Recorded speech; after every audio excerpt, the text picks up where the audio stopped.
Hey, Sarah Moore. Hey, so today's episode, I'm with Julia Ross. Yeah. And she's been kind enough to talk to you about gluten-free.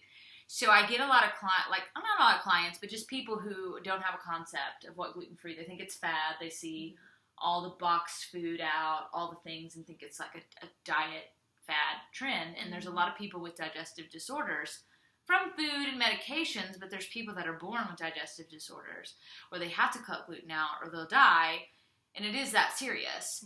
And it's not me being dramatic. I mean, it can really, and so I wanted Julia to come on here to put a face to a gluten-free name. Gluten-free. I met Julia and her sister both at my office, and they're both very talented, and all three of you, three sisters, and you all have celiac. My mom has sensitivity, and my dad has sensitivity, and both of my grandmothers have celiac too. So it's like it's running. Yeah, just part of their situation. So I wanted her to tell you who she is, what she does, but then also we'll just kind of like educate you about it, because even though we're playing and we're being funny, whenever I've helped Julia with her food or just social media stuff of just places that you think are helping you out and making sure it's gluten-free. There's cross-contamination and there's things, and instantly it affects you. So I'll let her explain who she is. And I'm Julia Ross, and I'm a singer-songwriter, traveled the world most of my life, actually pretty much my entire life. My whole life. I was 8, so technically it's been my whole life. I'm also a backup singer, so I'm doing that as a job. It's super fun and awesome. But traveling and eating gluten-free is actually really difficult. But I found out that I had celiac disease almost 8 years ago now, and it wasn't even a thing. I was sick my entire life. I thought it was being lactose intolerant, or there's some weird allergy that I couldn't figure out. My face was breaking out at the time. I was fainting. Anytime that I ate, I was constantly going to the bathroom, and I just was so afraid of food. Because I was like, anytime I eat something, it's attacking me. I don't know what to do. I got down to eating peanut butter and jelly on wheat bread with, I think I used, butter or something. Because I was it was wheat bread. It was wheat, yeah. And I went to doctors and everything. They're like, we have no idea what's wrong with you. Here's this medicine for your stomach. I had ulcers, and it was an awful time. And I was on tour. And you were having the whole thing. Oh, gosh. What's now -8? I was at homeschool. Not the homeschool. You have to say what your age is. I don't know. Okay. When I found out about it, high school, or I was probably 16, 17. Okay, so high school. Yeah. Yeah. Where you're not really conscious of that stuff in high school. That's when you eat whatever you want, unless you have anal parents. You know, I'm trying not to be that parent. Well, my mom was super healthy too. We grew up on fish sticks, and then my mom was like, oh my gosh, there's so much more out there. So we kind of started getting into the health world. Well, you kind of did what she did. Younger. Yeah. Whatever kind of gimmick. Yeah. Or something like that. We'll say it that way. But I remember the first time, I'm from Pittsburgh, but there was a health food store. And I remember walking into my first health food store experience, and the smell of it, I'll never forget. I loved it. I remember my first was at Wild Oats off of Belmont. Well, it wasn't even Wild Oats. Yeah. I remember. Yeah, Wild Oats off of Belmont Boulevard. Yeah. Down there where it's now grown up so big. And it was a Sunshine Grocer, and it was there. And it was the first time I ever tried tofu. Oh, nice. They were like, anyway, but that'll come back. You're like, this has no flavor whatsoever. How can you make this better? So you ended up finding out. Yeah, my sister, my skin was so bad. That was the last straw for me, because I was a performer, constantly on camera, even on live shows. It was the jumbo screens, and I remember. Oh, I'm sure it's blown up hugely. Or I remember looking over one day, and I was my stomach was killing me, and I'm talking to the crowd and singing, having to smile, and I just wanted to cry. And I saw my skin on the screen, and I was just I need to fix this problem. I don't know what it is, but I have to do more research. But my older sister, Amber, actually was the one that figured it out. She was Googling. She's like, there's this thing called celiac disease, and you have every single symptom, and what if we cut out bread? And I was like, okay. We cut it out completely, and literally probably 3 to 6 weeks later, everything went away. Did they have the same symptoms? No. Sarah, my middle sister, for those of you who don't know, she had migraines, like really bad migraines. And her, like, kind of stomach pain didn't start happening until she actually completely nixed gluten. And then she had it again, and her body, like, was responding in all of those She ways. eliminated and then brought it back. Yeah, because they were like, oh, like, we're not eating this because I think it runs in our family. We're just going to not have it. And, which a lot of people have argued about once you take something out of your diet, you become allergic to it. You ever heard of that before? Well, I think like the beginning of the beginning of my detox and my cleanse, you know, it's basically eliminating all your triggers. Yeah.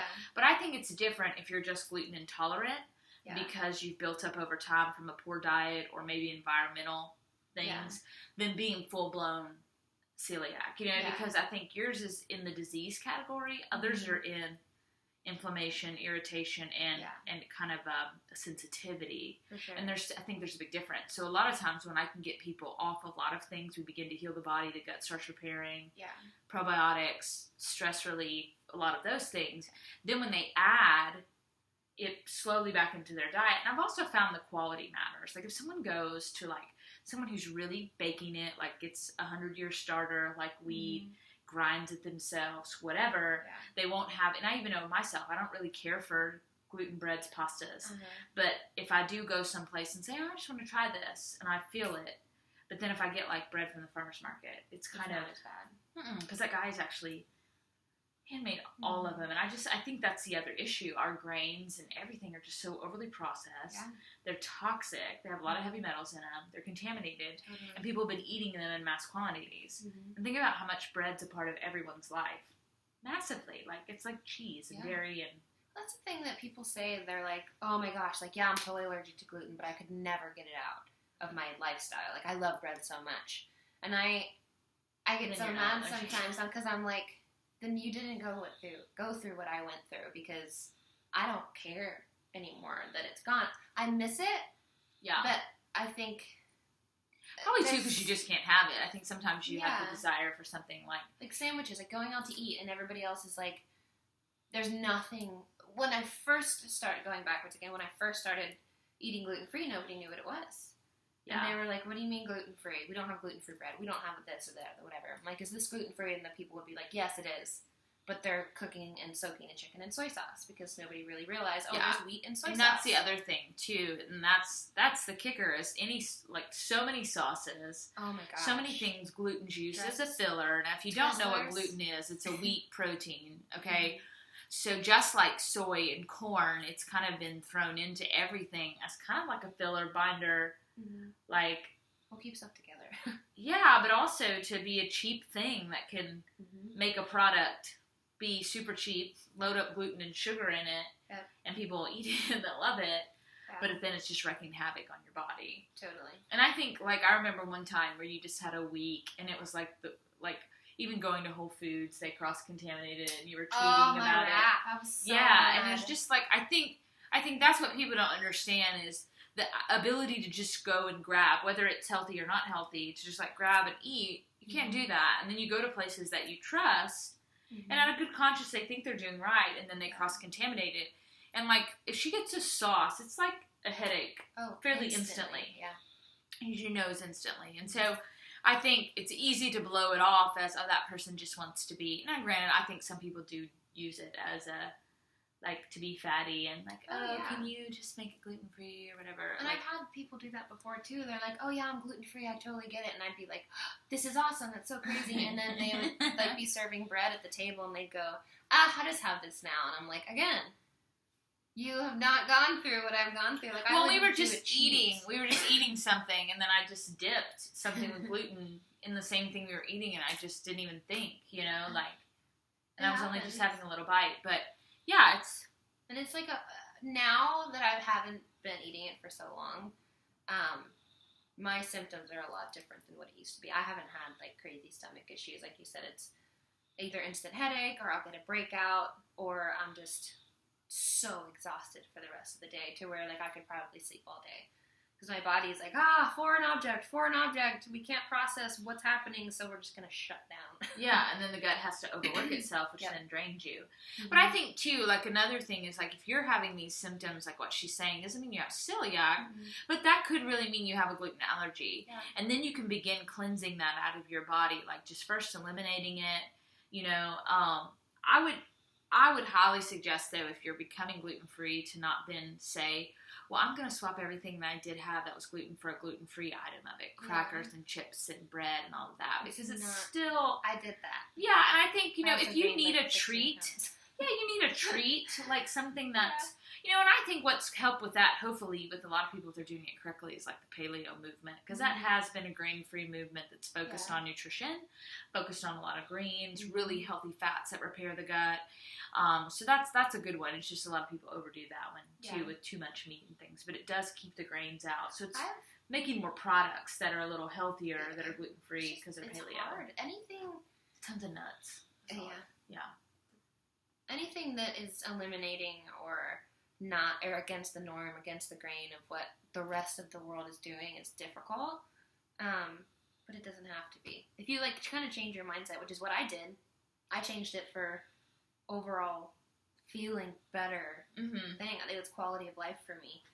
So I think that if you can think of it in that way. When I always try to say, like, when people are, I just can't do it, or like, I always try to say, like, and I think I did a talk about this on something, it's like diverting your pain. You know, I think it's like the pain of, instead of thinking of the pain of what it would be like to not get to have bread, think about the pain that you have eating the bread. Exactly. And how much better is it the other side? So it's kind of like on weight loss, like, oh, it seems so painful to restrict and not have certain things so you can lose weight, but think about how much pain you're experiencing every time you step on the scale or you look in the mirror and you're not happy with your body. Totally. Like, which pain do you want? Yeah. And which pain's going to motivate you better? Yeah. The pain where you're looking in the mirror and saying, I'm not happy, that's going to motivate you. The pain of eating the bread, you're just going to eat it. And it's so temporary. Yeah, and you're going to feel guilty, and then you're still going to step on the mirror. You know, it's like double pain or whatever. I don't know. So I think that's how I try to look at things, too, because we can also beat ourselves up so bad on the mirror and the whatever stuff. So, but any other things you want to add, like share about your experience? I mean, starting out, like when people didn't really know what it is, and still today I get, if I say that I'm gluten-free, they're like, oh, that train. And I'm like, no, you don't understand. Like, and that's why I want to do this, because I still hear people say that or roll their eyes about it, and I think that's just kind of common idiots in general. Yeah. Like, you know, if we don't understand it and we don't want to learn about it, then let's just blow it off like it's not really like a thing. Like, I think that's just, you know, where I've been in that boat too about things, and then I usually learn the hard way. Either it happens to me, or I meet somebody really close to this experience, and I have to be open-minded about it. Yeah. But I think what I like about you saying this as opposed to another person is your life's not normal. Your weeks are not normal. You could be like, oh, Sarah, like, we've been trying to do this for a while or even get together, and then it'll be like, oh, wait, I got a last-minute gig. I'm going to go because you got to make money. I'm flying out tomorrow. Okay. Well, the common person's excuse of why they're not going to make changes, they don't have time and my life's too crazy. Yeah. And for no other reason than you have to.